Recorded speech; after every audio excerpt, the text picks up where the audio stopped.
Herkese merhaba arkadaşlar, kanalımıza hoş geldiniz. Afra Saraçoğlu ve Mert Ramazan Demir hakkında pek bilinmeyen detaylar. Bu yıl son yılların en çok konuşulan oyuncularından Afra Saraçoğlu ve Mert Ramazan Demir hakkında dikkat çeken detaylardan bahsedeceğiz.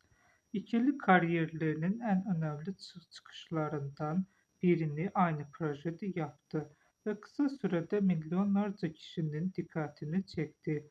Ancak bu başarıya giden yolları oldukça farklıydı. Afra Saraçoğlu genç yaşta oyunculuk dünyasına adım attı ve kısa sürede birçok önemli yapımda yer aldı. Güzelliği kadar disiplinli çalışma tarzıyla da sektör içinde takdir edilen isimlerden biri oldu. Mert Ramazan Demir ise oyunculuk kariyerine başlamadan önce farklı işlerde çalıştı.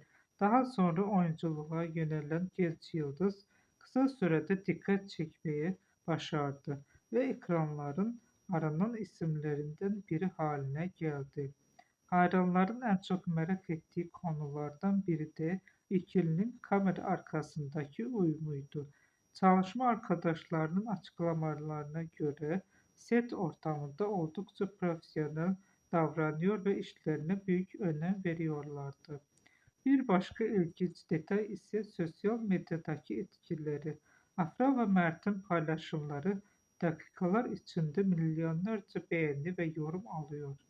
Bu durum onların sadece televizyon dünyasında değil, dijital platformlarda da büyük bir etkiye sahip olduğunu gösteriyor.